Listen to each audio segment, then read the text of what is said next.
Hey folks, welcome to Unqualified, the fantasy football podcast that hasn't been full of hat people since 2017. I'm your producer, Rob Diesendorf, here with Sean Brady and Scott Johnson, two fantasy football rivals that have been sabotaging each other for years, but they decided to come together to help you win your league and make your friends look like idiots. How we doing, fellas? Good, not big hat guys. No, not big hat Sean's guys. giving us It's amazing how people can just change their entire personality with a hat. Sean's giving us a dirty look right now. He was, at least. Not anymore. Oh, can you? I'm not really a hat guy. Not really. Occasionally. In the summer, I kind of have to be. I got to shield the back of my neck from Mother Nature, but Yeah, other than that, fedora, not really. Big fedora guy, aren't you? I love fedora. Fucking fedoras. Fedoras. Fucking haters. Hey, Rob, you're definitely a fedora guy, Rob. I don't know why you said that. No, are you kidding me? Oh my god, I'm like insulted that you just. Yeah, I know. I'm just lighting the fire. Fuck you. Rob only wears fedoras when he's in his room and the door locked, and he's got his little layer full of fedoras. No, He's in his like underwear and I'm undershirt sorry. and a fedora. Editing this I've podcast. never worn a fedora. He doesn't want anyone to know about it, so Nope. listeners He just forget is you a heard anything. unqualified fedora. Yeah. I've never worn a fedora, and I never will. Don't lie to our listeners. Don't just lie. Straight up lie And- about it. Honestly, if you wear a fedora, there's no going back. Like, it leaves a mark on you that's irreversible. So you have worn one because you No. understand. I How don't would think you know that? I don't I've think you seen could other speak like you people- understand it. Then I don't know. I've seen other people wear a fedora, and I've never looked at them the same. Do you know that they've changed internally though? You just said like it changes. It's not about them changing internally. It's about your outer representation. So you're just judging. Once you wear a fedora, you're marked. You've been marked as a fedora guy. So you're just judging books by their covers. Who do you know that wears a fedora other than Jason Mraz? That's a really good question. I don't think I know anybody. Shit. Yeah. Jason Mraz wore a fedora, and now he's known as Jason Mraz, He's a fedora guy. the fedora I mean- guy. Oh, The okay. I was fedora going to say guy. that is his name. Being known The as fedora your name guy. is not Yeah. bad. Are you okay? Are you feeling like warm right now? That's his name. Yeah. No, I get it. I actually don't know anyone else that wears a fedora. I'm trying to. How about in the office, Kevin? Oh, elite. He's an Does elite Kevin wear fedora a guy. fedora? But in a good way. He kind of references. Does Andy wear a fedora? I feel like Andy would wear a fedora. That's fedora guy energy. He is a fedora guy. So I've been watching. Wait, fedora guy energy is the horse girl male equivalent to horse girl yes, energy. we found it. Yes, That's a breakthrough. yes. Wow, that's awesome. What an My elite. God. What an elite. I gotta take a lap right now. That was an elite take. I took a poll on that on Twitter earlier. That was like a week or two ago, and the consensus was that cross country guy energy was fedora. Was Whoa. horse girl energy. Ooh, wires crossing there. But now I realize it's fedora guy energy. Okay, Yeah. I like that. That's a good take. That's hot. Yeah. Anyways, it's week 1. We're back. Fantasy football. The season is back. It's kicked off. The first round of games has been finished. How are you guys doing? Loving it. Absolutely loving it. In heaven again. Are you sure, Sean? Because I'm pretty sure I beat you. Yeah, you did. Yeah, I screwed up my quote-unquote Rob buy this week, and I'm pretty upset about it, but I also played you in another league and definitely took care of business there. So I'm honestly just happy to be back sitting on my couch with Scott Hansen in my life. It's just a great time. In a miraculous series of events, I've beaten Sean in the Brady Bros League. And I think this should be marked down in history because I think it's about to kick off the season of Rob, which I have been predicting for many, many years. You gotta pump the brakes hard with that, man. I said it. I told you this summer. You guys were sleeping on me. You're like, oh, he doesn't know what he's doing. Not He doesn't literally. know he doesn't pay attention during the podcast. And then all of a sudden, game 'Cause he one, doesn't. boom! I come out. I mean, is and that Sean's wrong? team is demolished. Yeah, but are we wrong when we say you don't pay attention to the pod? I don't think you do. I don't know. Do you think I do or I don't? I don't think you do. Well, actually, you know what? Because you won, Then you how do. am I winning games? That's true. Hey, thanks, man. That was like a compliment. Give yourself some credit. I'll say this. Unqualified. Let me your own speak medicine. for myself here. I'll say a couple of things. One, well played in the Brady Bros League. You definitely deserve to win. Your team played really well. My team sucked, and I just like for all those people out there that are already giving up on the season because you, like me, kind of warmed up to LaShawn McCoy at the wrong time of year and then picked him in the third round. I'm with you. I feel you. We're there, but okay. It could be worse, okay? The season could be over. You could have lost somebody to injury. You just got to deal with LaShawn McCoy sucking. So, again, if you're going to lose, week 1 is a great time to do it because you get that first choice of waiver picks. Hopefully you guys are killing it on the wire this week. And in a broader scheme of things, I just want to say welcome back to Fantasy Relevance to like half the league's offenses finally look halfway decent. So teams like the Broncos and the Bengals, the Colts with Andrew Luck, even the Ravens put up a ton of points. The Bucks lit up the New Orleans Saints, and the Packers obviously got their guy back in Aaron Rodgers. We have like double the amount of options at this time that we had last year. There was no good teams last year, and it looks like we'll have some functional offenses this year, Scott. I'm stoked about all the regression to the mean here. Yeah, I love the Ravens this year as like a sleeper pick. I have like a pick 'em, like you pick a team for the whole year, you auction off, and I picked the Ravens. I was like the only good pick I had. I have 4 other teams that are garbage that lost, but Ravens holding on to hope there. But yeah, this week fantasy football's back. Sunday was like one of the happiest days I've had in like months, and that's kind of pathetic. It's probably Flag Day, and then this past Sunday, which kind of hits. And my takeaway is more football related, but the brand new coaches. So 7 new coaches, I believe. Raiders, Cardinals, Lions, Bears, Titans, Giants, and Colts.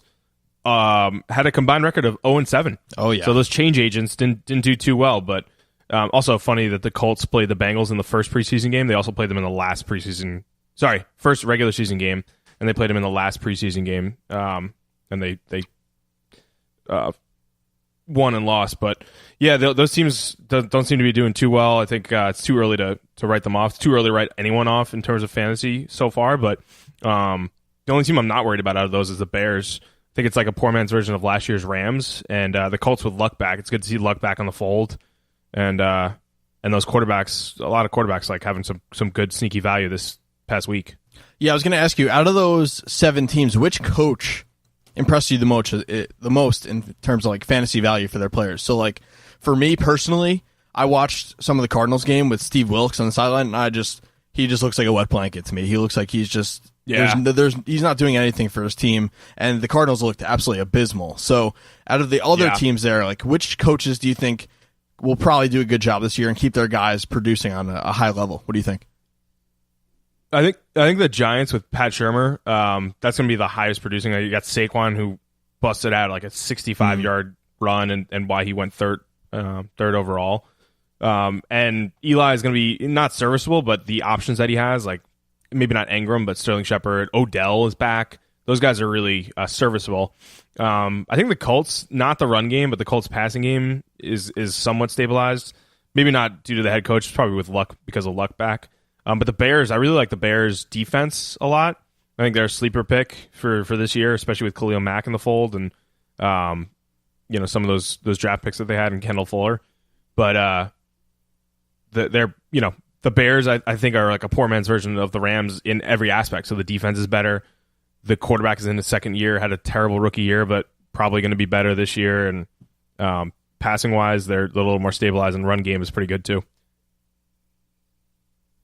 Yeah, I'll say Trubisky looked like a world beater in the first half, and I think a lot of that comes down to Matt Nagy's game scripting, and I think he did an awesome job. And then if you ask Trubisky to do too much, you kind of see what happens. That he kind of like becomes a shell of himself, runs too much when he should pass. But if Nagy can kind of expand what they ask him to do, we could be looking at a little bit of a Goff situation. I don't think they'll be nearly what the Rams are offensively, but I mean, they looked really, really good until Aaron Rodgers came back like John Wick and just like took out, it just sucked the energy out of that game. Yeah, having said that, let's get into injuries. So Rodgers came back into the game. It looked pretty nasty. It was lefty, and he couldn't really put any pressure on it in the second half. So he's kind of questionable. What do you think, he's playing next week or what? He said he was, but I don't know. I would say he'll probably play. He'll probably not give you like the absolute top ceiling max of fantasy value that you want out of him for a couple weeks, but I think he'll be on the field, and it wouldn't honestly be the worst thing if he sat a week or two just so he's there the whole year.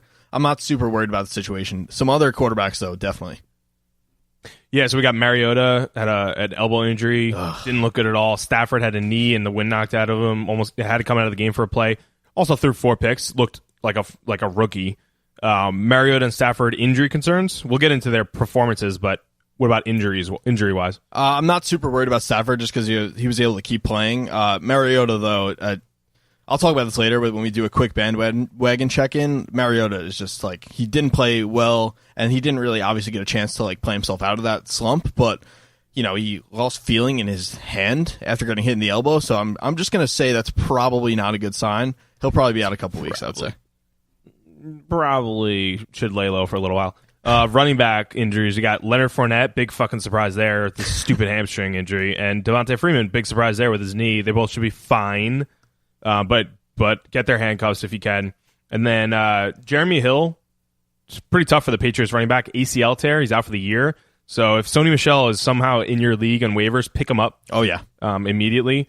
The guy that Jeremy Hill was supposed to replace a couple years ago, LeGarrette Blount, who was on the Patriots 2 years ago, is week to week, but he did terribly. That Lions team doesn't look like they can run. Any of these running backs giving you concern in terms of injuries from week 1?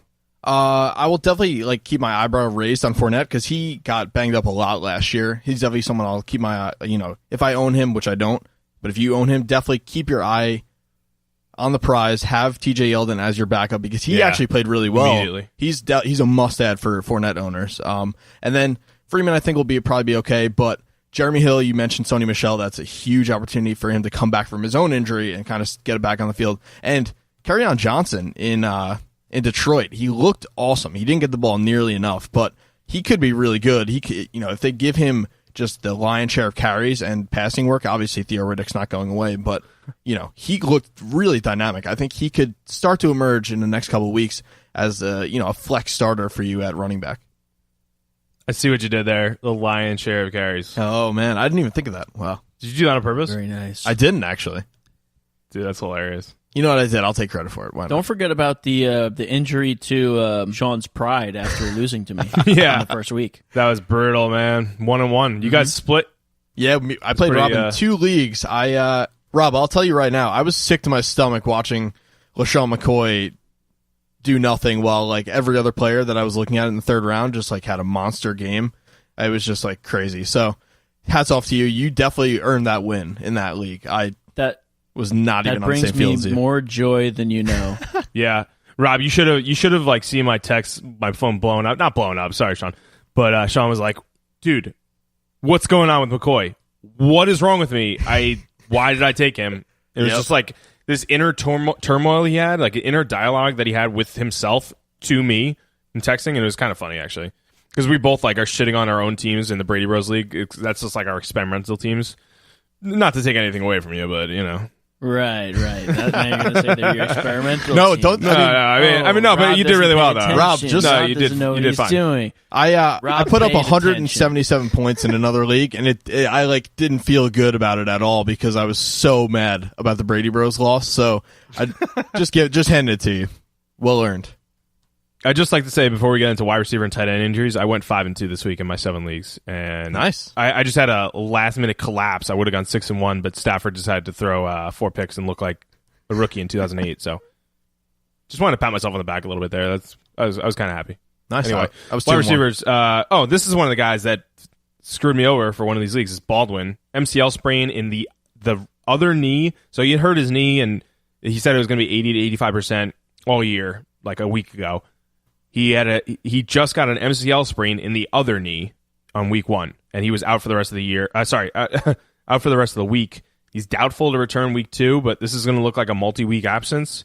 We'll get into each individual, but Marquise Goodwin, quad contusion, he's questionable for week 2, and then Deshaun Jackson got a concussion, also questionable. Which one of these are you worried about? Obviously Baldwin, but how are we looking for week 2 and on for him? Honestly, I'm worried about all 3 of them. I'm probably the least worried about Deshaun Jackson, just because concussions, he'll probably be back in a couple weeks, and he was incredible in week 1, and he's not gonna be a guy you start every week regardless. But a lot of people drafted Goodwin and Baldwin expecting them to be starters for them. And, MCL sprain, Baldwin's knees are messed up, and Tyler Lockett could kind of like step into a big role there. And on the other side of things with the 49ers, they're still kind of figuring out the pecking order there. And if Goodwin's not there for a couple weeks, he could get lost in the shuffle at some point. So, you're looking at guys like Dante Pettis, George Kittle, and Pierre Garçon coming back from an injury last year.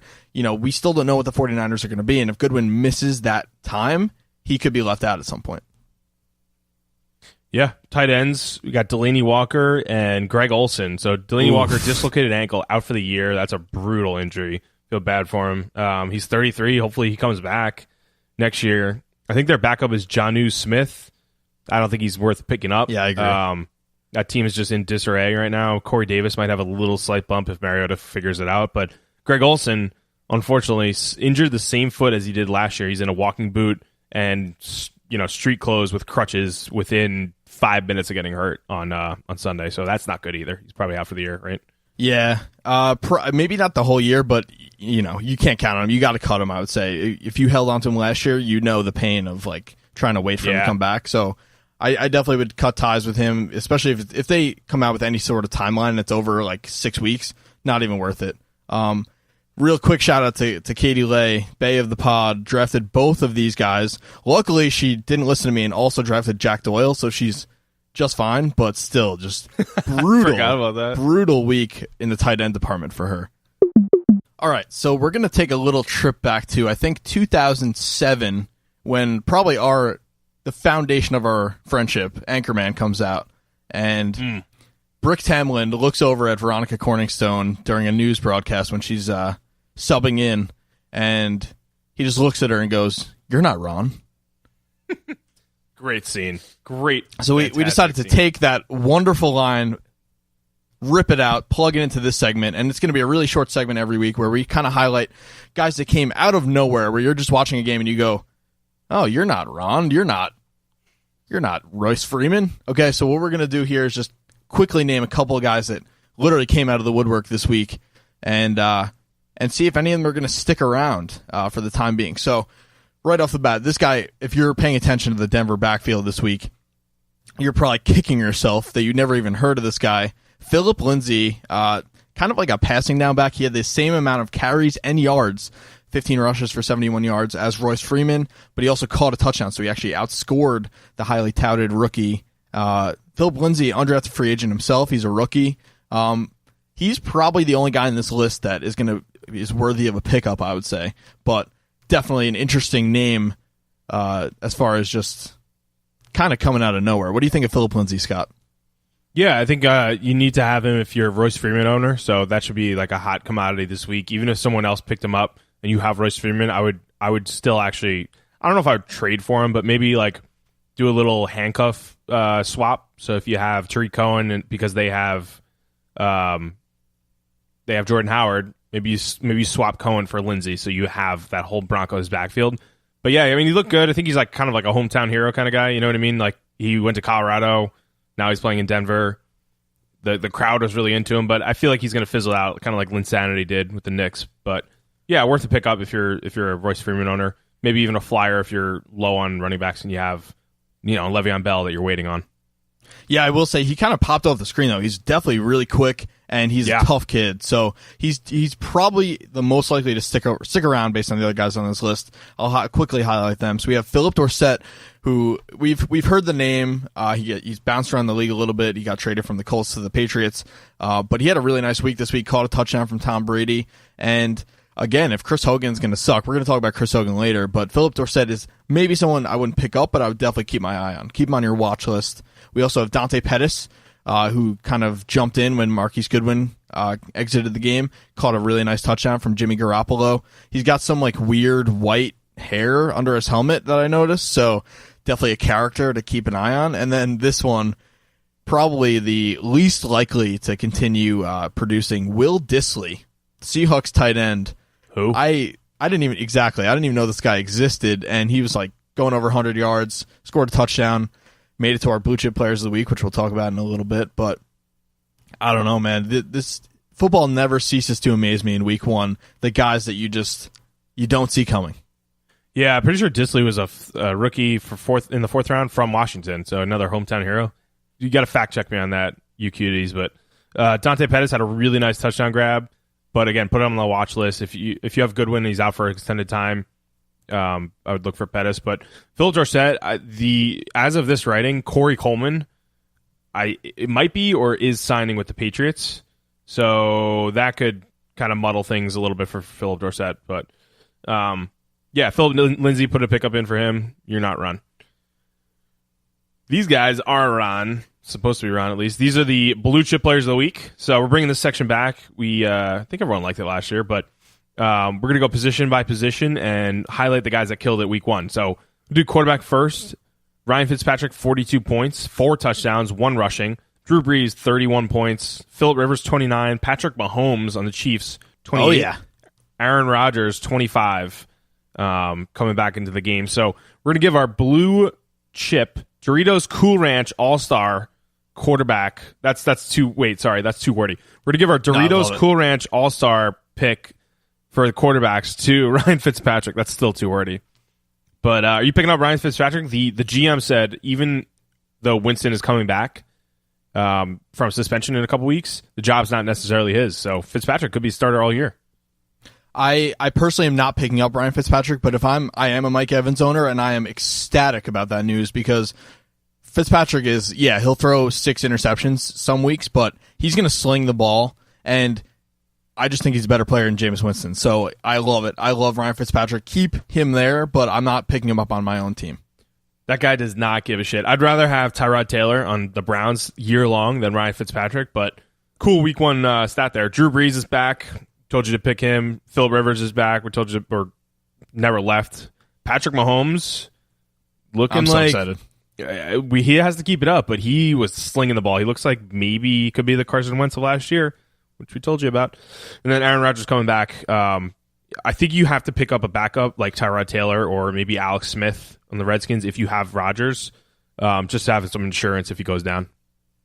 Yeah, I completely agree, and I'll just add one more thing about Mahomes. If we're going to keep getting credit for him like tapping the ball to receivers, like that's just incredible. The fact that he got 2 passing touchdowns for like throwing the ball a total of like 1 inch, incredible for us fantasy wise. A couple other teams do it too, but that's just like it's just free money at that point. I agree. Blue chip running backs got Alvin Kamara, 43 points, PPR. James Conner, Pittsburgh backup. Le'Veon who? You're not Ron. 34 points, 2 touchdowns rushing. He did lose a fumble, but looked incredible. 1-cut runner, powerful runner, different than Le'Veon Bell, who kind of waits for his blocks. James Conner looked awesome. Melvin Gordon, 27 points, back to his pass-catching prowess days. Joe Mixon, looking like a running back 1, which we also told you about there. He's the bell cow. Giovanni Bernard got like 2 carries. Mixon got 20s in the 20s. And then Chris Thompson had a really nice catch from Alex Smith for a touchdown, and he's back from injury. So out of these guys, obviously we're given the Doritos Cool Ranch All-Star pick to Alvin Kamara, but which of these guys are you most excited about and which are you most apprehensive about?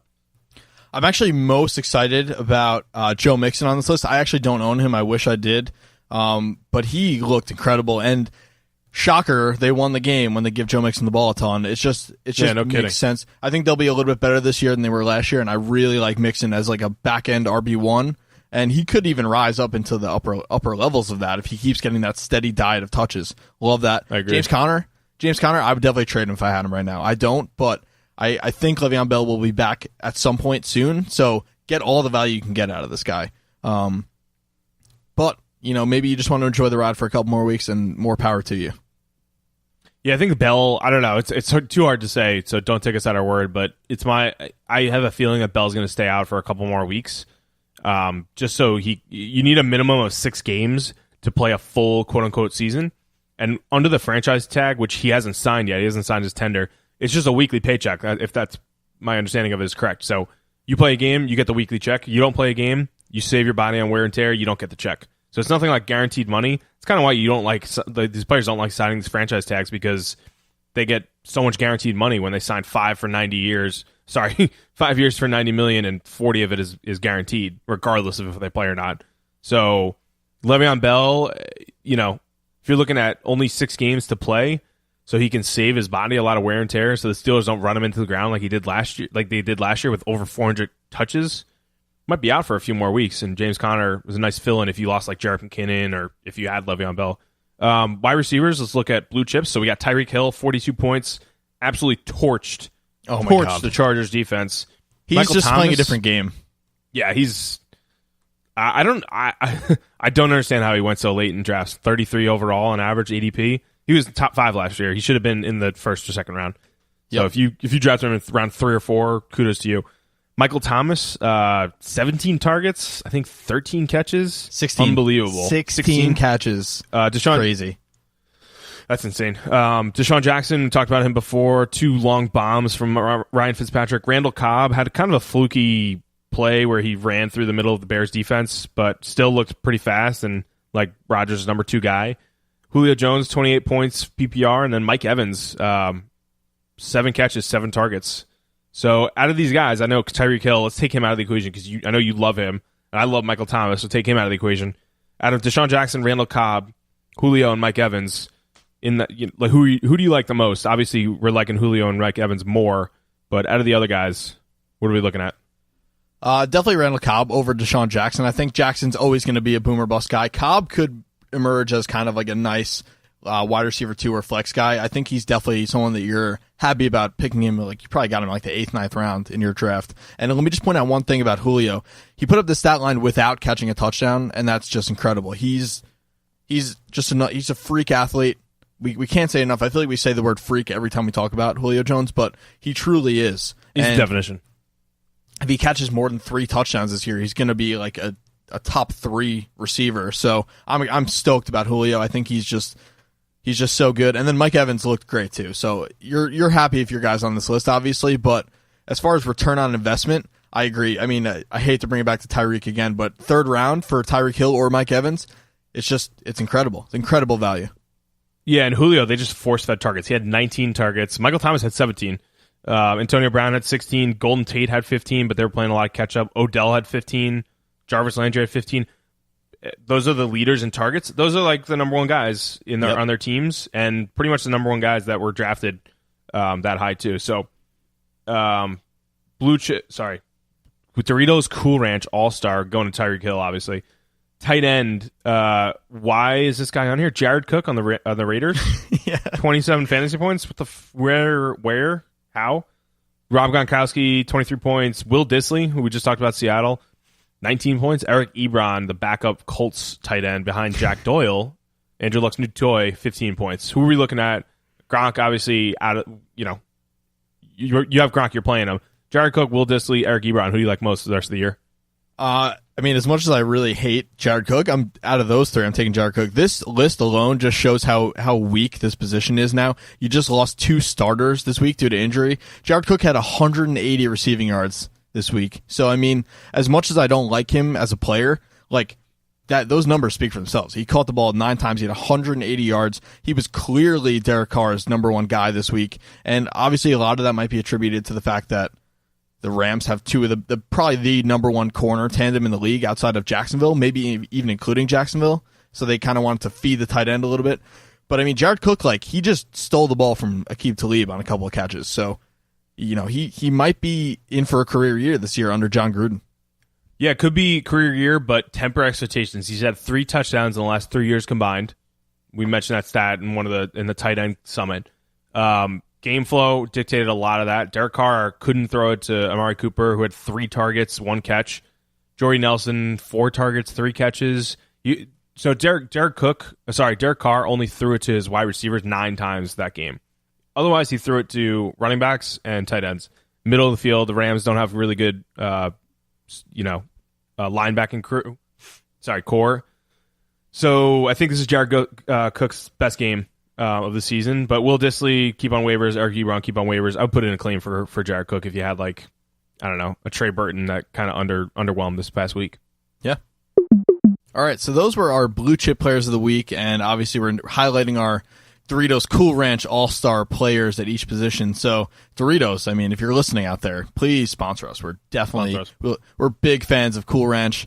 Definitely get in the channels so we can get some sponsorship deals going on. That's a good one. Yeah, Sweet they're and very spicy good. chili. I'm a big fan of like the dark red one. It's like spicy nacho or something. Spicy nacho. I was just gonna say that one next. Oh yeah. No, it's so good. Oh yeah. A little tang to it. Yeah. That's a deep little spice. tingle on your tongue. So That's what we call Doritos, a deep spice. please sponsor us. We will definitely have you as a sponsor us. Doritos sponsor us. Everyone fucking sponsor us, okay? Including who I'm about to talk about. We're about to talk about the duds. We got to do it. We got to talk about the guys that underperformed. So Milk Duds, if you're listening, I hate your candy. I think it's the worst candy on the planet. But sponsor us if you want. That's up to you, I guess. All right, so let's Milk talk. Duds sponsor us. Yeah, just sponsor us. All right, so let's talk about the quarterback duds, and there was actually a lot of them this week. A couple teams just didn't get quite the correct game plan in place for these guys, or maybe they just suck. Who knows? Let's take a look at some of these guys here.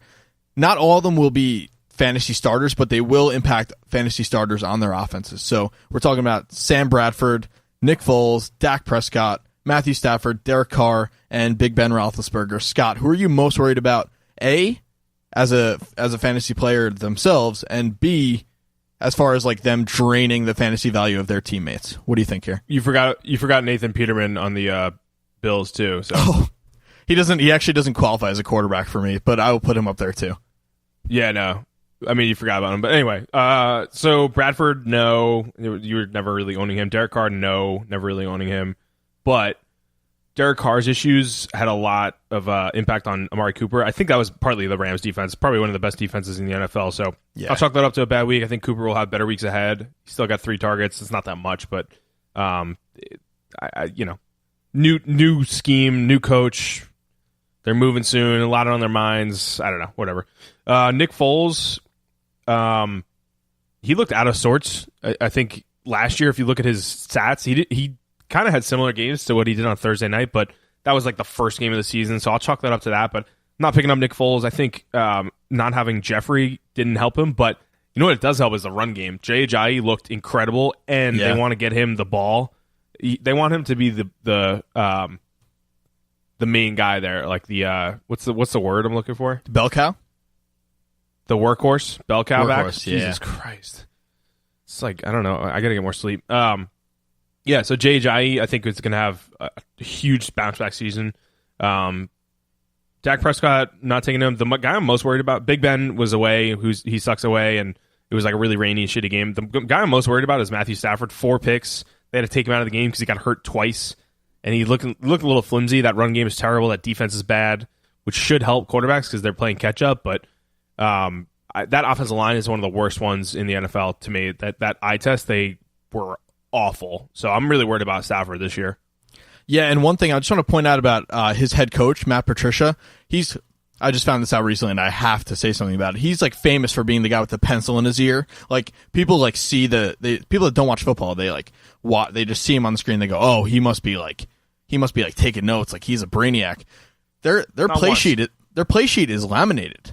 Why does he have a pencil in his ear? That just baffles me. There's no reason to have a pencil in your head. I think that explains why the Lions played the way they did against the Jets. And you know what? That's fine. I'm not big on Matt. I'm not huge on Matt Stafford. I think he's like he's a good quarterback. He's not going to like win you a fantasy league. He's probably not going to lose you a fantasy league. But if he keeps playing like this, you're going to look for another option. I'm out of this list most worried about Sam Bradford. I'm just like not for the fact that I'm going to own him at all or even was ever going to, but if he keeps playing this badly, David Johnson, it takes a little bit of a hit, and Larry Fitzgerald, Christian Kirk, if you're like kind of counting on him in a deeper league or like a dynasty league, none of those guys can reach their potential with Sam Bradford playing the way he did this week. So hopefully the Arizona Cardinals turn it around, but I'm really, really hoping that Sam Bradford at least comes to play, or maybe they'll just give the job to Josh Rosen. Who knows? Yeah, I think he's gonna have the job by like week 5. That's my opinion. Josh Rosen. Nice, and that should help everything. All right, let's look at the running backs, and there's only 2 big names here. Most running backs played pretty well this week, but these 2 definitely did not. Kareem Hunt, despite all the offensive explosion going on around him, he just didn't have it this week. And LaShawn McCoy, who we already mentioned, looked. He basically wasn't on the field because they decided they were just going to lose already, and they didn't want to waste him in week 1. So Are you worried about either of these guys, Scott? Yeah, LaShawn McCoy, that defense is brutal. They're going to be one of the worst teams in the NFL.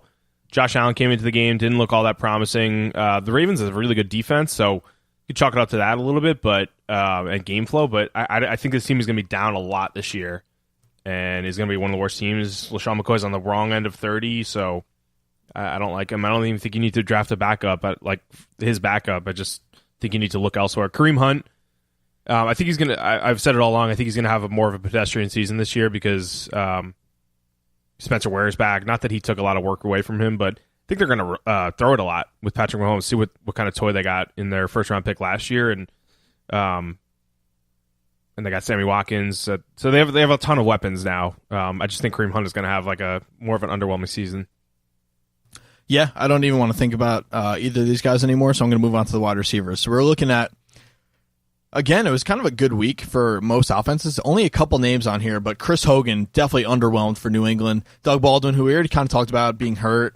And then we have Kelvin Benjamin, a Bill, so shocker, he's on here. And Amari Cooper, who we also mentioned already. So out of this list, this is kind of like wide receiver 3 territory. Like, who are you the most concerned about on this list?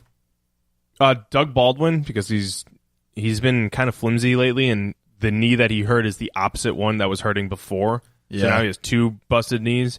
Chris Hogan, I think, is the most talented wide receiver, and I think he'll be better throughout the year. Kelvin Benjamin, hopefully you didn't roster him, and Amari Cooper, hopefully that was just game flow. I think that defense is one of the best in the league. He had Marcus Peters and Aqib Talib on him, so he should have better days. But yeah, most worried about Doug Baldwin out of that list.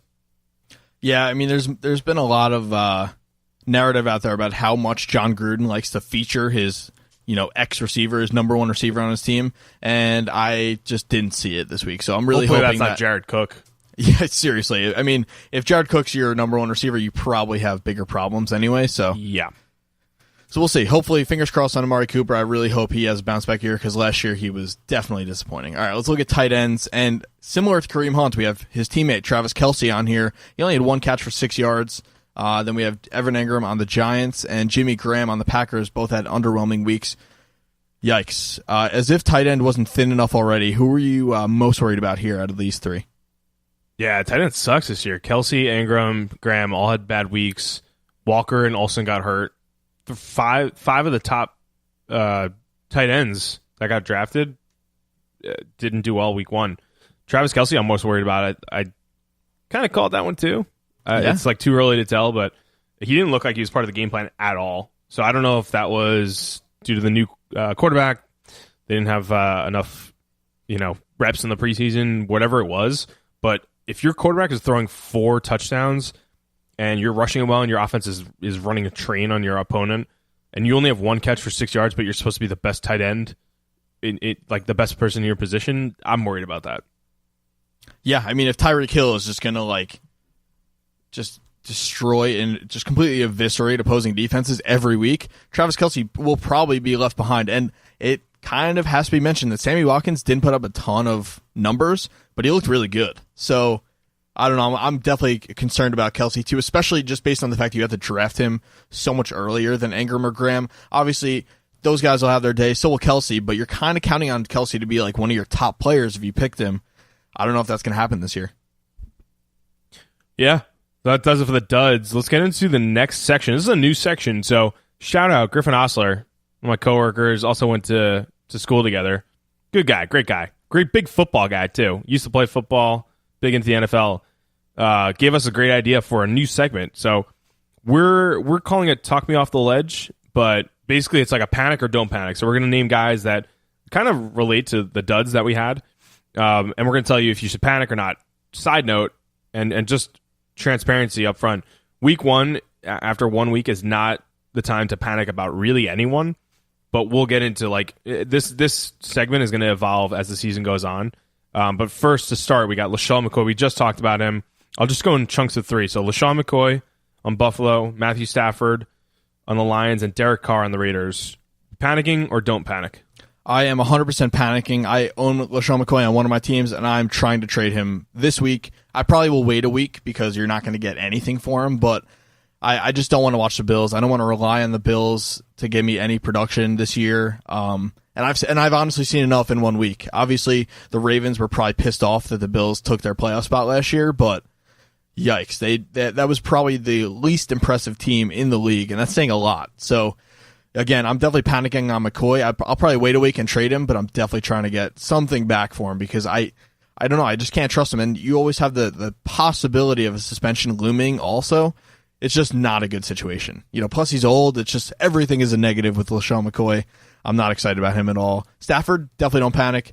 And then Derek Carr, I don't know.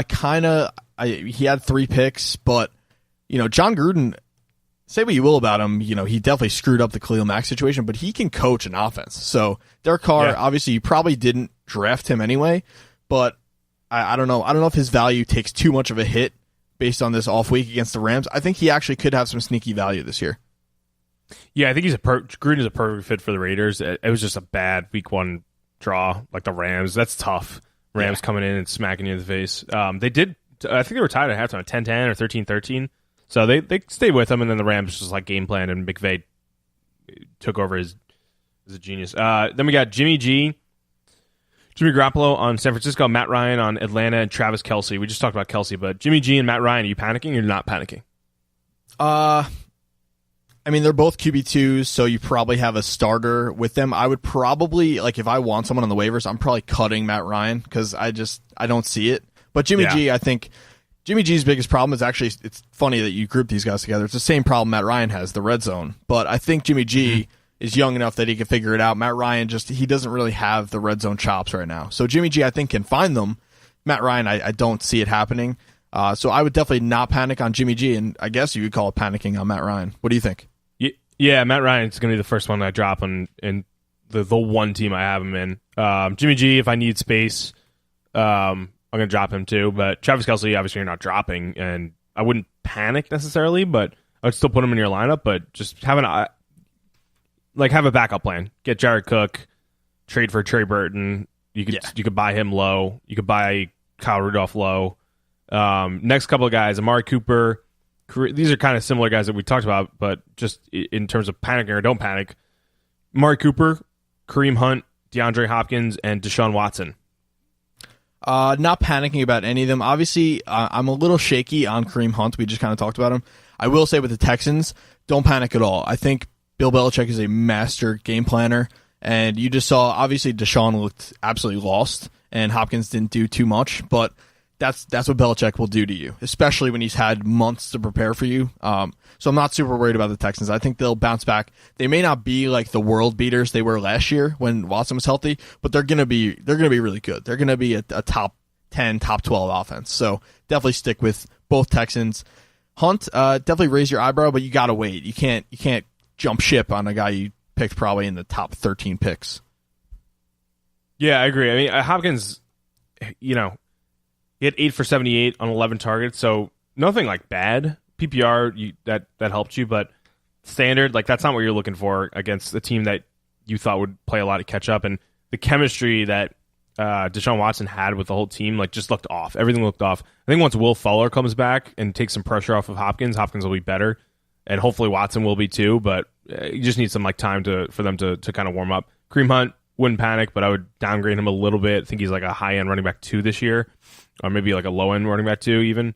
Cooper, give it another week or 2, then we'll figure it out from there.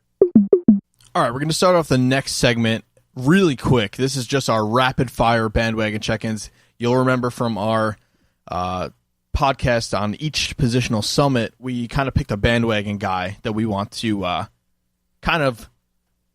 what's the rally the troops for? I don't know, one of those sayings. You want to really ride for this guy this year. And we're just going to really quick check in on the 4 guys that we each highlighted. 2 of mine, we're not even going to talk about for the rest of the year, probably. Marcus Mariota and Delaney Walker. The wagon, it looked great. It had a brand new coat of paint, nice baby blue. It crashed and burned right out of the gate. So just forget I said anything about them. Mariota looked terrible. Walker's out for the year. Yikes, brutal. But I'm pretty excited about my other 2 still. So there's still time to hop on the Dalvin Cook bandwagon.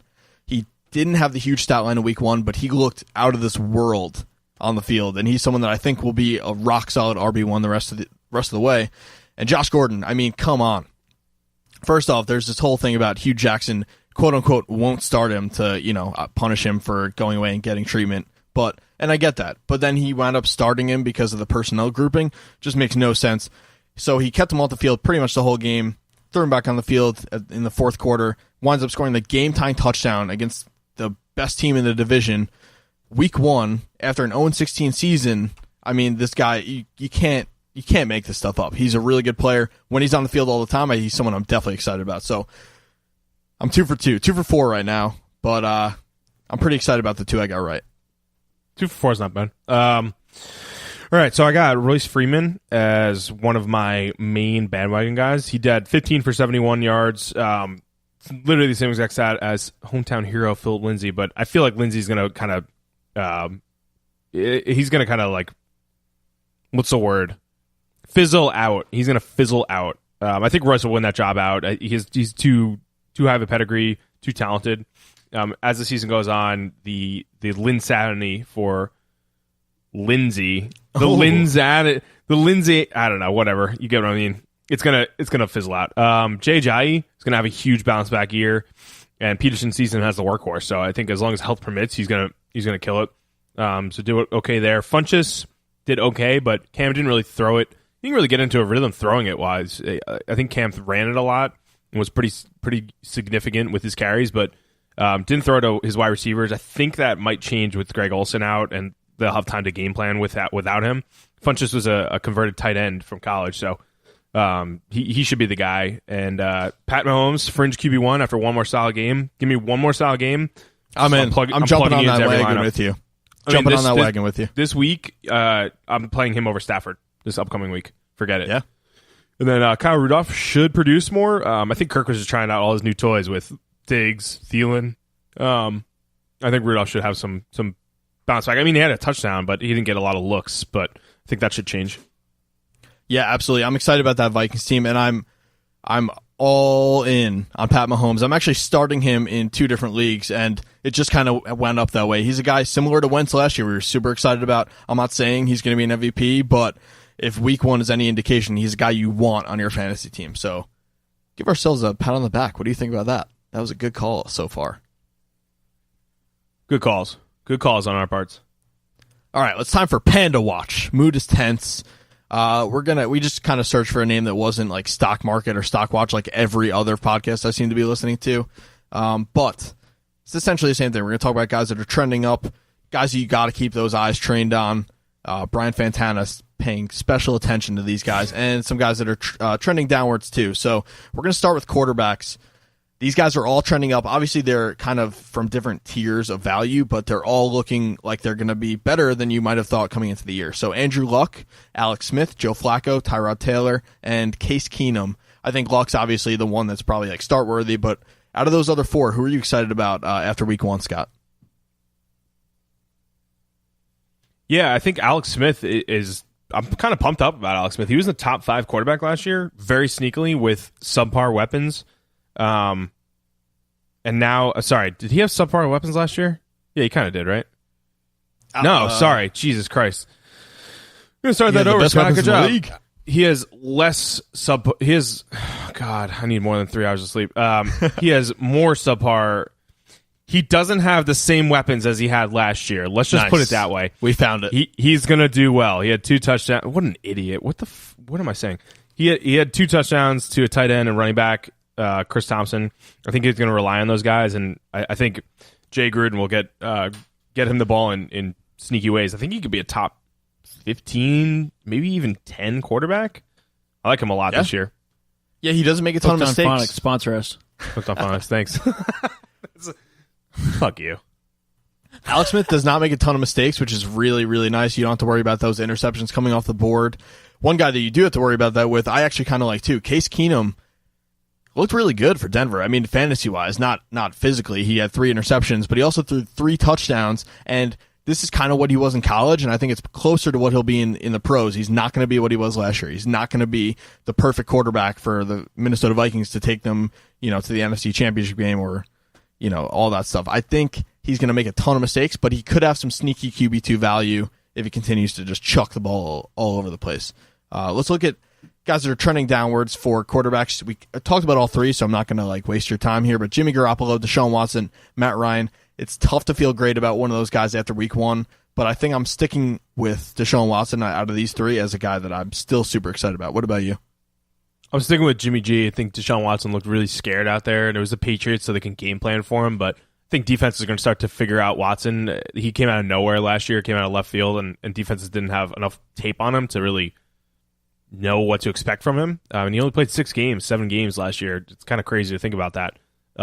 But now that he's had an offseason, you would think he would do better, but he just looks scared out there. So I'm not too worried about Jimmy G. I think he'll have some bounce backs. Deshaun Watson should, but Matt Ryan, you can probably cut. All right, let's look at some running backs and a very good showing for these 5 guys this week. This guy obviously was a first-round pick, but Saquon Barkley, his stock is just going up. He is what we thought he was, and that's exactly what we needed to see. And now I bet every person that drafted him feels 100% better just seeing that nice 68-yard touchdown in the stats column. That's going to make you feel very good about your investment in Saquon Barkley. And then 4 other guys that were lower on the totem pole, but definitely guys you could feel good about drafting this year. Deion Lewis, Adrian Peterson, J.J., who we already mentioned before, and Isaiah Crowell for our hometown Jets. Scott, out of those 4, who do you think did the most to help their value this week? Yeah, so I'm going to go one by one. I'm going to go reverse. Isaiah Crowell kind of split carries with Bilal Powell, and he killed it, but I think that Lions defense is pretty bad. He's definitely in the flex discussion, though, over Powell, so I like him a lot. I just don't think he's going to have a 60-yard scamper every single week, so that would have shaved away 13 points out of his 24-point total, so maybe a 10-point, he's looking at 10 points on average. JJ, I think he's going to be a running back 1, or at least in the discussion. I think Deion Lewis, you could give an argument for Adrian Peterson, but I think Deion Lewis did the most for his value. I think he just looked like the better running back. Derrick Henry is pretty one-dimensional. He's not catching it too much. Deion Lewis is that guy, and he had a 30-yard rush where he juked out 3 different people, and he also I think he stiff-armed some guy, and he showed power, and he's 5'8". It's crazy. And then he had a pretty good touchdown run too, and he just snuck through that offensive line where Derrick Henry is just going to bulldoze, and that doesn't really work for their scheme. So I'm excited about Deion Lewis, and the reason I lost one league would have been 6-1 is because I benched him for Jamal Williams at the last second. I freaked out, which you're not supposed to do. We say it every single time, and he had 19 points, and I would have won by 5 points if I played him. So don't bench him. Yeah, Deion Lewis I'm excited about. I kind of mentioned preseason that I was trying to stay away from this backfield because we didn't know what they'd be. I wound up with Deion Lewis on one team, and I'm stoked about it. He's the kind of guy that if Derrick Henry's in the game, they're going to run the ball. If Deion Lewis is in the game, you have no idea what they're planning. So I really like Lewis as a PPR RB2, maybe even a high-end RB2, I would say PPR. I'm not going to go nuts, but he's definitely someone you want in your lineup. Definitely someone that if you drafted in round 7, you're feeling great about. So good there. We talked about Henry. He's definitely in our stock down, or he's off the Panda watch for now. A couple other guys that hurt their stock a little bit. Obviously, Le'Veon Bell sitting out the week. That's if you drafted him number 1 or number 2 overall, you're not happy about that. Leonard Fournette got nicked up, and then Devontae Freeman in the same vein as Fournette a little bit. Scott, obviously we talked about Bell already. We actually talked about all these guys already, but if you drafted one of these guys, who do you feel the worst about this week? Yeah, Henry's definitely up there, but I think Devontae Freeman, you've taken him 20th overall, which is fringe round 2 or 3. To see him go down after a couple of concussions last year and missing a lot last year, and to see Tevin Coleman score a pretty good touchdown, but also just to see that offensive disarray, that kind of gave me pause on Devontae Freeman. And not that he's not a top guy, but I think he's a running back 2, maybe low end running back 2 at this point. Oh wow, I still say he's definitely if he's in the RB2 category, he's a higher end just based on his red zone workload. But again, if he's not going to be on the field, that's not what you're looking for in your second round pick. So I'm definitely with you there. If I own Freeman, I'm a little bit nervous that you're not getting the full value that you would get out of another second round pick, obviously. All right, let's look at some wide receivers. We're going a little bit deeper into the talent pool here because most of the top guys did what you'd expect from them, but these guys outperformed their ADP for sure. So oh god, I just see his name here and it just bums me out. Emmanuel Sanders. I'll just say trade now. Just get rid of him. capitalize. Get rid of Emmanuel Sanders. That's all I'm going to say about it. Kenny Stills, Tyler Lockett, all the Ravens wide receivers, Chris Godwin over in Tampa Bay, and Mike Williams, your boy, over in Los Angeles with the Chargers. A lot of names here. Some of these guys are on waivers. Some of them are later in the draft guys. Who do you like out of this list, Scott? I like Tyler Lockett now that Doug Baldwin's probably going to be hampered the rest of the year. More of the big play guy, and he was a second or third round pick in the NFL draft a couple of years ago. So he has the pedigree there, and he has the speed. And I also love Mike Williams. I think that team was throwing a lot. The Chargers were throwing a lot to catch up with the Chiefs. And obviously Keenan Allen is going to get his, but I think Mike Williams is going to solidify himself even more as their second receiving threat. Obviously, you got Melvin Gordon out of the backfield, but Antonio Gates is 38, and he's their tight end now. They don't really have a tight end to speak of. The other guys, like the number 2 guys, like Tyrell Williams and Travis Benjamin, are kind of underwhelming. So I think Mike Williams is going to be the number 2 guy there. And I don't know, can't really put a number on it, but I would say like a flex guy for PPR, low end for standard leagues, low end flex guy for standard leagues. Yeah, I mean, I will say that I don't think Austin Eckler is going to have nearly the production he had in week 1, and some of that could go Mike Williams' way. And Mike Williams didn't drop a touchdown in the end zone like Tyrell Williams did. So I definitely see your Mike Williams love. It's starting to come around on me. I'm definitely I'm growing as a Mike Williams fan. I love Kenny Stills here. Kenny Stills, we talked about him a ton last year because he just kept finding a way into the blue chip players of the week, and he does it again this week. Or maybe he was just off, but Kenny Stills, I mean, the guy just makes plays. Tannehill seems to love him. Someone's got to score points for that Miami team. Kenny Stills is definitely someone that if he's on the waiver wire, you go get him right now. He's a really good player. The only thing that'll give me pause about Kenny Stills, he only had 5 targets, and I guess they just didn't. It was a weird game, it was a wonky game. They got delayed twice, but something to keep in mind, like some guys that got 5 targets this past week were, Trent Taylor, for example, on San Francisco got 6 targets. He got 4 for 28. So that's a floor that you're dealing with when you look at Kenny Stills. He only had 5 targets. I'm still a Kenny Stills guy. That was a tough sentence to say. All right, let's look at guys that are off the Panda watch for right now as far as hurting their value in week 1. So we're looking at Corey Davis, and it's not necessarily anything he did. It's just based on how Mariota looked. Calvin Ridley, who was pretty much invisible on Thursday night. Allen Hurns in Dallas, and Amari Cooper, who we already kind of talked about. So out of the other 3 besides Cooper, who are you most concerned with here? Yeah, Allen Hurns only had 1 catch for 20 yards, and he's had 1,000 yards with Jacksonville Jaguars before, and I was hoping he would be the de facto number 1 guy. It's still too early to write him off, but I'm kind of most worried about him, honestly. Corey Davis is going to be a target machine. Calvin Ridley, I never really liked in the first place, and I don't think he should be rostered yet. But Allen Hurns is rostered and should be, and because he was supposed to be the de facto number 1 guy. Hopefully that still happens, but maybe he just needs some chemistry with Dak. Yeah, I mean, if he can't separate, he's not going to be producing much for the Cowboys. So kind of more of the same with that wide receiver core. Let's look really quick at a couple tight ends. Definitely working their way up in the ranks. Jordan Reed, almost de facto because so many other guys are getting hurt. It's usually him, but it's other people this week. Jordan Reed looks like he's definitely more of a solid tight end 1 as long as he's on the field. And then George Kittle looked like Garoppolo's favorite target in week 1, and he's someone that I think a lot of people are going to go crazy for, and probably for good reason. I like George Kittle right now. Yeah, I think he's a trade target too. I think he's like a low-end tight end 1 at this point for the year. Jimmy G's going to throw it a lot to the tight ends. And you're probably looking for George Kittle if you own one of these 2 guys. David Njoku didn't do much for Cleveland, and then Charles Clay literally was invisible for the Bills. Let's just put this out there. If you own a Bill, just try to get rid of them any way you can. You don't want any part of that offense this year. But those 2 guys, I'm a little bit shakier on than I was a week ago. Yeah, David Njoku can't catch a ball. He literally can't catch a ball. He dropped 2 balls, I think, the other day. Oh, he's just got all the talent in the world, but he can't do the simplest thing. Yeah. All right, let's look at some guys that we just talked about, all the stock going up and down, but these are some guys that you definitely want to target if you're trying to trade early in the season. So I'm just going to list a bunch off, and then we'll highlight a couple. So Le'Veon Bell, obviously, if someone's putting him on the market, take the risk and see what you can get. See what you can get him for, and then you might wind up with a top 5 overall player if he comes back sooner rather than later. Deshaun Watson, definitely you're going to get him at a little bit cheaper today than you would a week ago. Tyler Lockett, Marquise Goodwin, George Kittle, Deion Lewis, who we really like, Royce Freeman, Carlos Hyde, and Dalvin Cook. Out of that list, Scott, who are you really keying in on as like a trade target for week 1?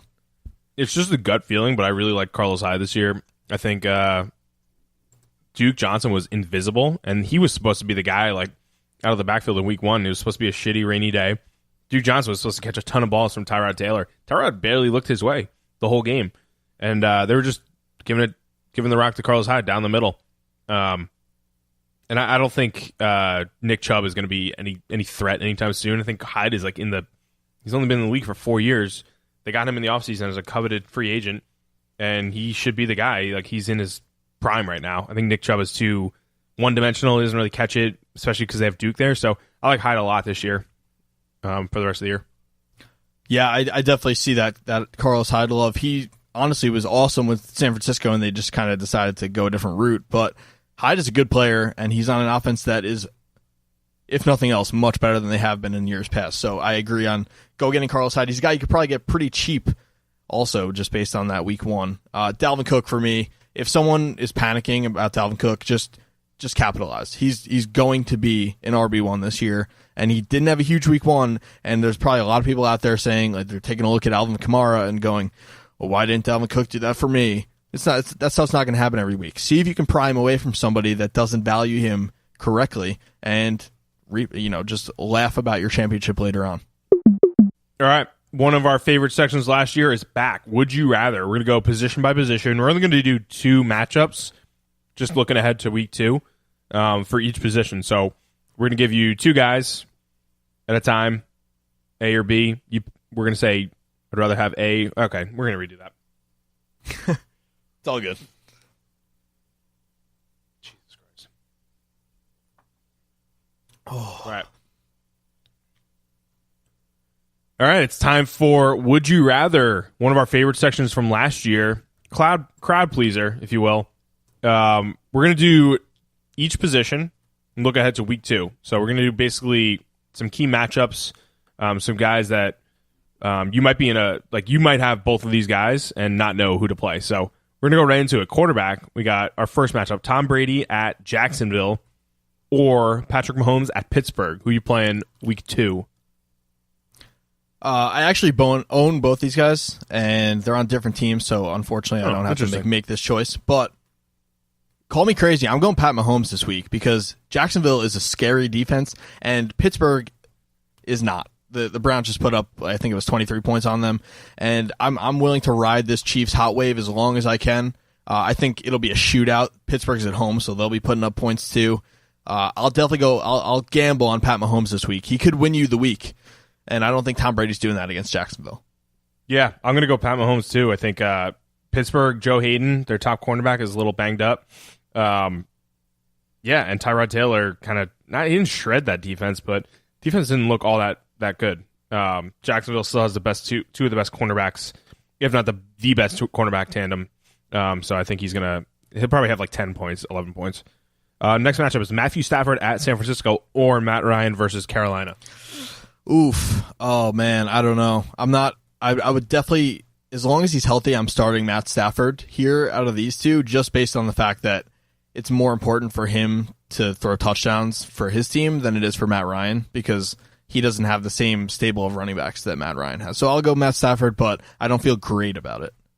Actually, I'll flip with you. Matthew Stafford was the worst quarterback to watch this past week with 4 interceptions. He looked like a rookie, and something looks off. So he got banged up kind of hard, like twice. I'll take Matt Ryan at home versus Carolina. In the beginning of his career, Matt Ryan was killing it at home. He hasn't done as well in the past couple of years, but I think with the added time, 10 days of preparation for Carolina, this division matchup is going to be much better for the Falcons, even though I don't love Matt Ryan this week. Running back, we got Derrick Henry versus Houston or Peyton Barber versus Philly. Oh, man. Philly's defense is legit. But I think I'm still going to go Peyton Barber just based on the fact that Deion Lewis looked incredible last week, and I think he's going to kind of emerge as their number one guy. Derrick Henry is probably going to be second fiddle there. He'll still get enough work to be usable, I think, but Peyton Barber, he had actually a quietly halfway decent week 1, so I'll see what he can do week 2. Why not? I'll take a flyer on Henry still. I think it's too early to write him off, but I agree. I think Deion Lewis is going to be like the 1A to Henry's maybe 1B or 2A kind of thing. Like he's not going to be. It's not going to be as even of a split. I think eventually because defenses could just know when Henry's out in the field, like they're not throwing it. Peyton Barber is the guy there, but Philly's defense is pretty good, so I'll take Henry this week. We got Isaiah Crowell versus Miami or Carlos Hyde at New Orleans. Oh man, I was stoked about the Jets last week. Call me crazy. I'm going to go Crowell against Miami. I just think Miami's not a great defense. Neither is New Orleans. Don't get me wrong, but I think the Browns are going to have to throw a ton to keep up with New Orleans. So that for that reason, I'm going to go Crowell against Miami.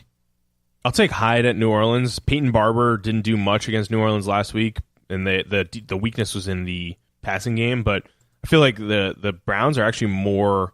A little more balanced than the Bucs were last week. The Bucs just threw it a ton, and Fitzpatrick was unleashed. So Carlos Hyde is a better runner than Peyton Barber, so I'll take him at New Orleans. In a potential shootout, I think he can catch a couple balls too on first and second down. Then we got Allen Robinson versus Seattle or Josh Gordon at New Orleans for our wide receiver matchup. I think with a steady diet of targets and being on the field the whole game, I'll go Josh Gordon here. I think this could be a shootout too. I mean, look, Cleveland's defense looked much better last week, but New Orleans they're unstoppable. So the Browns are going to have to score points. I don't think anyone on New Orleans can cover Josh Gordon one-on-one, including Marshawn Lattimore. And if Lattimore goes with Landry at all, Gordon is just going to feast on Ken Crawley. So I'll go Josh Gordon over Allen Robinson. I'm going to take A-Rob for a bounce-back week versus Seattle. Seattle's defense is just shredded. They don't have Richard Sherman anymore. No more Cam Chancellor as the enforcer back there. They still have Earl Thomas, so that's encouraging for Seattle. But the Broncos just had 3 touchdowns with their wide receivers through the air. So I think Josh Gordon was out on the field for 62 out of like 79 snaps, and Hugh Jackson said he was going to keep him on for 20 snaps. If he kept him on for 20 snaps and his game line was 1 catch for 10 yards and a touchdown, that would be more like I would believe that. But being on the field for 62 snaps and only getting 1 catch, I'm a little worried, but think he'll get reintroduced to the offense. Next one, we got Chris Hogan at Jacksonville or Corey Davis versus Houston. I definitely am a little bit intrigued by Corey Davis. I definitely am going Corey Davis against Houston here. Because I think it's going to be a huge Rob Gronkowski game for the Patriots. I don't see Hogan doing much against Jalen Ramsey and AJ Boye, so I'll go Corey Davis. Yeah, I'll take Davis too. I think Hogan at Jacksonville is too tough of a matchup. Tight end, we got Trey Burton versus Seattle or Kyle Rudolph at Green Bay. Kyle Rudolph, done. He's gonna be a bigger part of the offense this week, and again, they're gonna have to score a lot of points to keep up with Aaron Rodgers. So I'll go Kyle Rudolph. Yeah, I'll take Rudolph too. I think he's just more talented than Trey Burton is at this point in his career, and I can see A-Rob having a big game here versus Seattle. Then we got Jared Cook at Denver or Jimmy Graham versus Minnesota. I'm going Jared Cook. I mean, Jimmy Graham, I don't see him catching the ball when he's matched up with Kendricks. I don't see him catching the ball when he's matched up with Anthony Barr, and he's definitely not catching it when he's matched up with Harrison Smith, who's probably the best safety in the league right now. I don't see Jimmy Graham having an impact this week, and honestly, for much of the year, Jared Cook, if they're going to give him the ball that much, I'll start him over Jimmy Graham. Yeah, I'll ride the hot hand with him too. All right, and I got some of my own would you rathers here for you guys. Okay. Cooked up Ready. a special batch. Ready. Would you rather eat Taco Bell for every meal for a month or eat spinach for every meal for a month? I will take this. I'll take the first stab at it, and I'm eating Taco Bell for every meal for a month. They did that. What's that? That show that the guy ate McDonald's for every meal for like a month. Oh, Super Size Me. Super Size Me. Yeah. Me. It was kind of disgusting towards the end, but I feel like Taco Bell has way more of a variety than McDonald's does, in my opinion at least. They have breakfast. They have really cool for breakfast. Yeah, they have like cool nacho fries now. They have dessert. They have Baja Blast. Like I would just drink Baja Blast 3 times a day. Spinach every meal. Oh yeah, for a month. It's like only spinach. Like you can't add anything to it. It's just spinach. That sucks. Nope, it's just spinach. That sucks. Yeah. No, I'm not doing that. Yeah, you can only really eat spinach when you like cook it with like some garlic or some other kind of seasoning. So, you know, you got to eat it with even like if you chicken. do that. And even if you do that, I'm going Taco Bell too. I'm a big Taco Bell guy, so I can Just live think with it. about the damage that is going to do to your digestive system. Yeah, but so would only eating spinach. I mean, you need Yeah. more than just spinach. Yeah, but I think you'd come out of the spinach month like at least semi feeling like a better? human being. Yeah, you're going to come out of the Taco Bell month feeling like you emerged from a cave. That's not a bad month though. Like you're eating Crunchwrap Supreme every other day. I think when you get to the back end of that month, you're going to be regretting it. Yeah, but I think I'll be regretting it every day that I eat spinach. So Yeah. It's yeah, I guess that's a good point. All right, moving on. thank you, Would you rather see? I give it to you sometimes, Scott. dude. Appreciate it. It's so nice of you. Mm-hmm. Would you rather carpool to work with loud gum chewers or knee drummers? I will go For those with of you that don't know what a knee drummer is, it's that person that is just constantly tapping themselves to the song of whatever, or they're like drumming in their head and they like tapping their knee like and they never stop. I can live with that over the loud gum chewer though. I'm going with the knee drummer.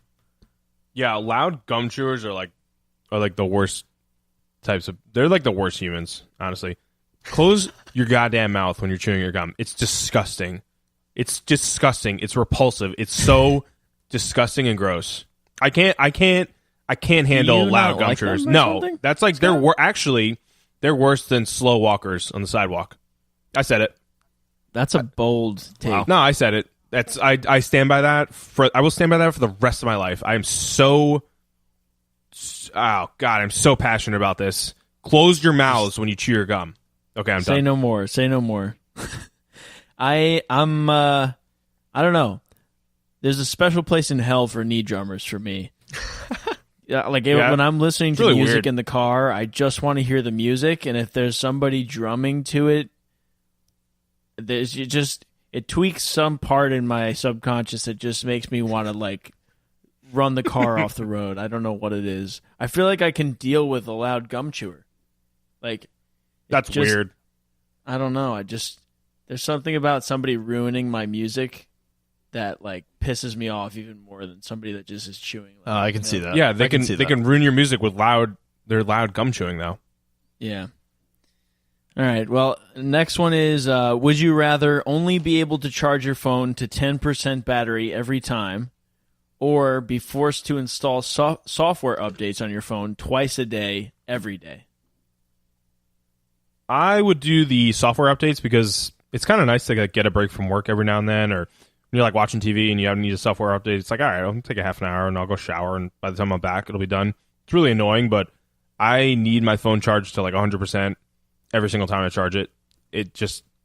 I can't be at like 72% and then go somewhere. Like it needs to be at like at least 95 for me to feel good about myself and my life. I agree. I will do those software updates and just kind of deal with it. It's a minor inconvenience as opposed to literally not having your phone for any time you need it. So I'll go with the software updates too. That's true.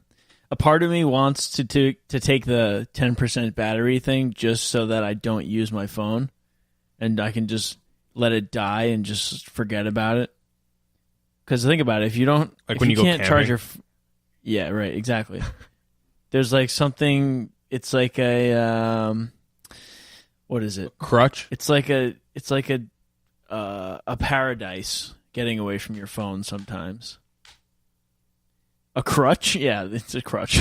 I didn't know where you were going with that, so. Yeah, it could have gone. I mean, a anywhere, phone is honestly. like a crutch, so if you were going that route, All I was right. right there, but okay.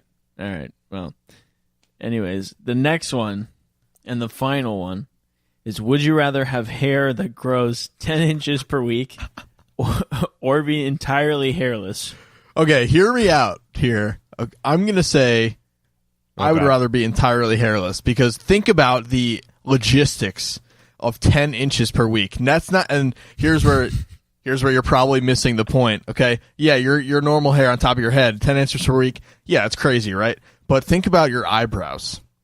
Think about your facial hair. Think about any body hair. That is just, you're just like caveman at that point. I'd rather be entirely hairless, honestly. I have a weird shaped head, but I can rock a bald head. I cannot rock 10-inch eyebrows. You can't even see at that point. Wait, so...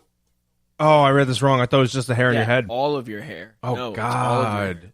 Oh, my God. Yep. I was going to take that if it was just my top hair because be like, I could change my haircut to match an outfit every day of the week. I could have like long, suave hair on Thursday. Oh, true. Crew cut on Monday, but never mind. Oh, my God. That's tough. Oh, shit. Think about the wizard beard you could have, though. That's like a silver lining. You could have a long, like reaching the floor Gandalf beard. So does it every single week it grows 10 inches? Like if it's 2 weeks in, it's 20 inches. Like even if you don't cut it, like it doesn't. Okay, Exactly.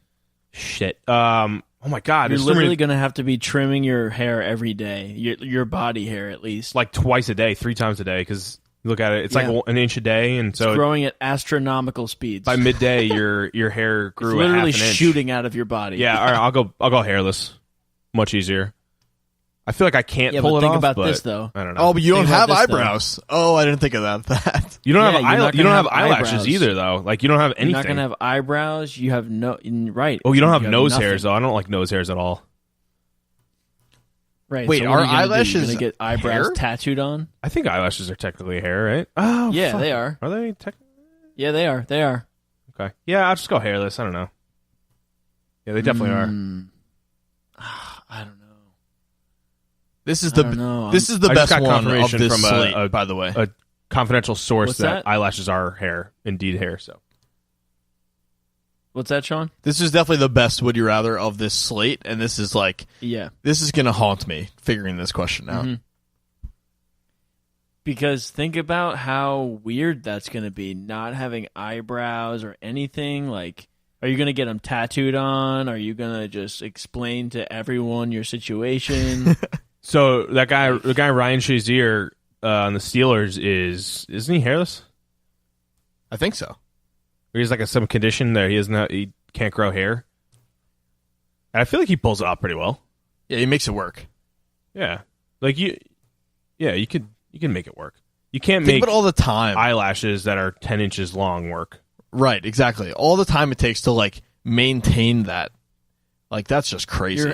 You're right. Your entire life would be just maintaining hair. If this was like 5 inches a week, even then, man, that's wow. If this was like You would- 3 you would inches a wake week, up- I would maybe think about it. Oh, even then, You shit. would, you would wake up and go eat breakfast, and by the time you go back to and you look in the mirror, you look different. Yeah, you would. All right, and that wraps it up for week 1. Football season is back. That was weird. Football season is back.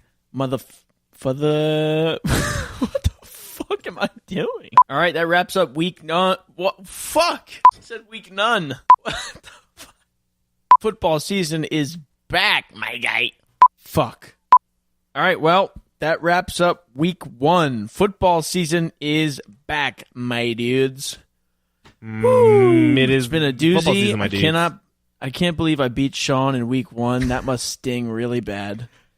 It's almost like It's a you good forgot thing. that I beat you in another league. Like you're just conveniently leaving that part out. Yeah, but the thing is that I beat you. I know you're trying to divert the attention away from the fact that you lost to me, but the people want to know, and I'm just giving the people what they want. I mean, anything less than a win for you, Sean, is a loss. Like Exactly. a tie would have been a loss. And anything more than a loss for me is a win. Don't worry, like I'm jinxing myself. I'm going to lose to Rob in both those leagues too. I'm sure of it, but If Rob wants the Sometimes even a eyeballs loss is a on win his for me. record, we can keep them on there. We can keep the eyeballs of the listeners on Rob's let's record. keep for them this on year. there. Okay. I think we'll keep an. I think we're gonna go every episode. We're gonna keep an updated tally on my record. Okay. I would like that. what's That your works. record so far? 1-1? In what league? I mean, total. Total? Yeah, Like he's for 1-1. both my leagues. I'm Yeah, one so and you're one, 1-1. Yeah, okay. Yeah, I'm Thanks for 1-1, answering the which is question. pretty good. It's not bad.